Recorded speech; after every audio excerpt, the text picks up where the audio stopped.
ሰላም ጤና ይስጥልኝ ውድ የማራኪ ቻናል ቤተሰቦች ሰላማችሁ በያላችሁበት ይብዛልኝ።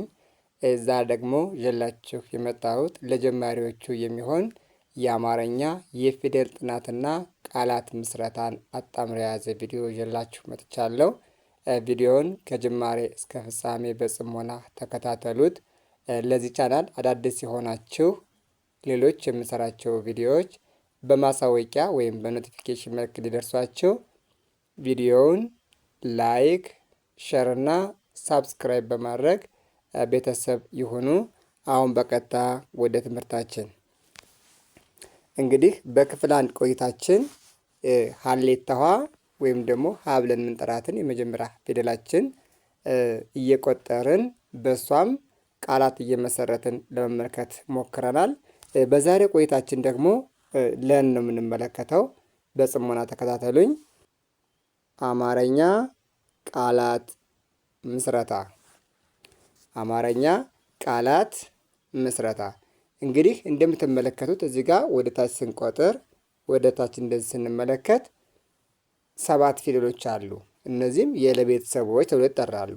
የለ ቤተሰቦች ከለ እስከ ለ ድረስ ያሉ ፊደሎች እዚህ ጋር በዝርዝር ተቀምጠውላቸዋል ማለት ነው። ስለዚህ ወደ ታች ለ፣ ሉ፣ ሊ፣ ላ እያልን እንቆጥራለን። ከዛ ይቺ ተተኳሪ ፊደላችንን ይቺንን ተተኳሪ ፊደል መነሻ ላይ በማድረግ ቃላትን መሰረታለን። ለን መነሻ የቃላችን መነሻ ወይም የመጀመሪያ ፊደል በማድረግ ቃልን መሰረት። ያ ማለት ተመልከቱ። አሁን ለምሳሌ ለነች አይደለ? እዚህ ጋም ለነች፣ ከዚህ ጋም ለነች፣ እዚህ ጋም ለነች ማለት ነው። ስለዚህ እንዲህ እያደረግን ቃላቶችን እየመሰረትን እንመለከታለን ማለት ነው። ስለዚህ ከእናንተ ጋር የሚጠበቀው በጽሞና መከታተል ይሆናል። ለ እንግዲህ ለ ማለት በቅርጽ ደረጃ ይህንን የሚመስል ኦኬ። እስኪ በለ መነሻ በማድረግ የተመሰረቱ ቃላቶችን ስንመለከት ለ ለማ፣ ለ ለውጥ፣ ለ ለገሰ። ልክ እንደዚህ አድርገን ቃላትን መሰርታለን። ከለቀጥለን የምናገኘው የአማርኛ ፊደላችን ማን ነው? ሉ ብለን እንጠራዋለን። ሉ ማለት በቅርጽ ደረጃ ይሄ ነው። ሉ ብለን እንጠራዋለን። ቅርጹም ይህን የምትመለከቱት አይነት ቅርጽ ይይዛል። ኦኬ። በሉስ መነሻ በማድረግ ሉን የቃላችን መነሻ በማድረግ ቃላትን እንመስረት ይቻላል ወይ? አዎ ይቻላል። እስኪ እንመልከት። ይሄው ሉ፣ ሉድ።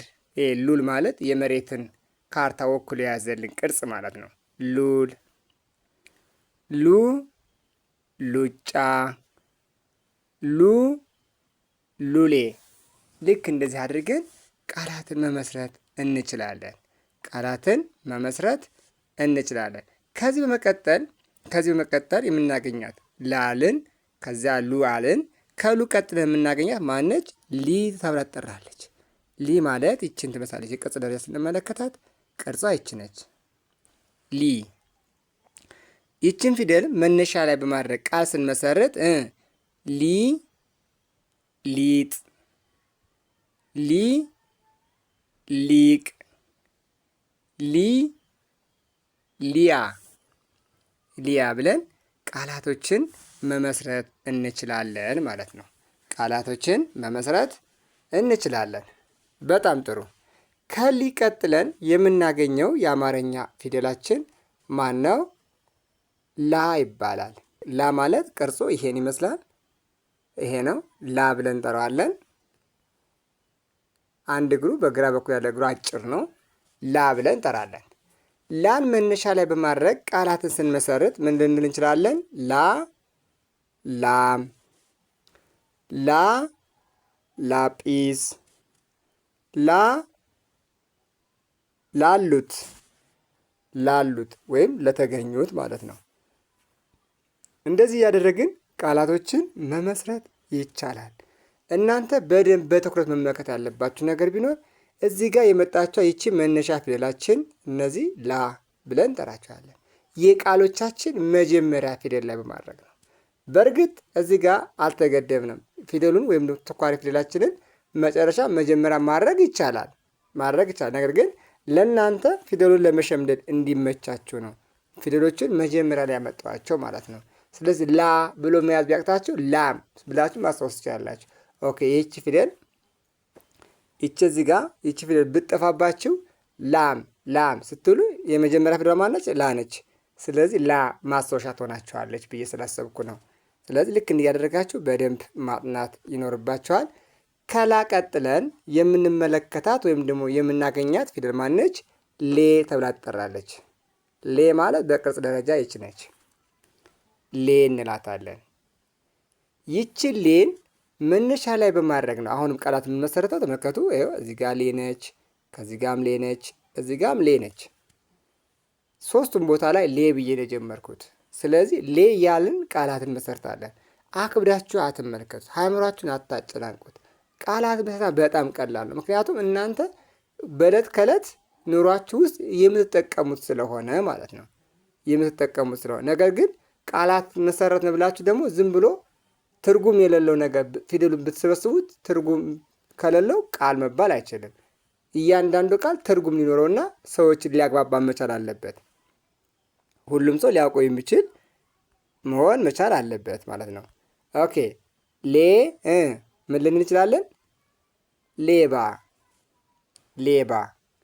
እሺ ሌ ብለን አሁን ምን ልንል እንችላለን? ሌላስ? ሌሊት። እሺ ሌ ብለን ምን ልንል እንችላለን? ሌንጮ፣ የሰው ስም ማለት ነው። ሌንጮ። ልክ እንዲህ እያደረግን ቃላቶችን መመስረት እንችላለን ማለት ነው። ቃላቶችን መመስረት እንችላለን። ከሌ ቀጥለን የምናገኛት ደግሞ ማነች? ል ትባላለች።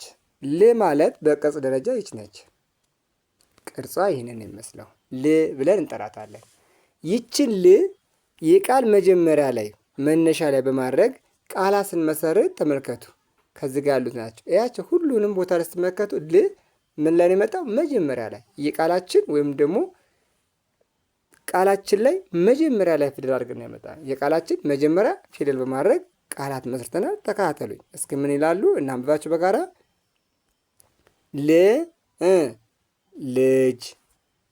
ልጅ። ል ምን ልል እችላለሁ? ልብስ።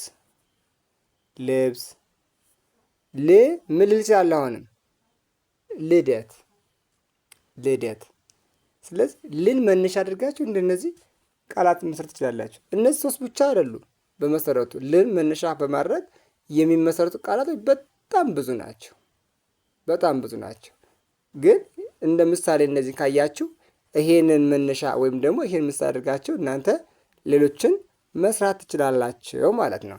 ኦኬ ከዚህ ቀጥሎ ከል ቀጥሎ የሚመጣው የመጨረሻ ፊደላችን ማን ነው? ሎ ይባላል። ሎ ማለት በቅርጽ ደረጃ ይሄ ነው። ሎ ማለት በቅርጽ ደረጃ ይሄን ይመስላል። ይሄ ሎን መነሻ ላይ በማድረግ ቃላት ስንመሰርት ተመልከቱ።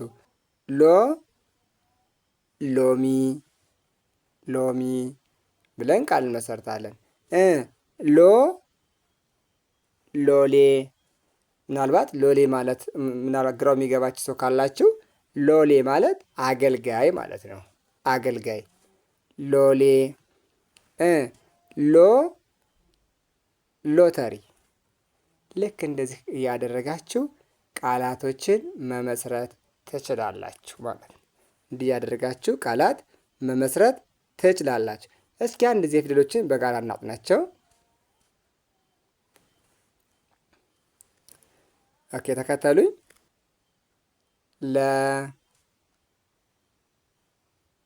ሉ ሊ ላ ሌ ል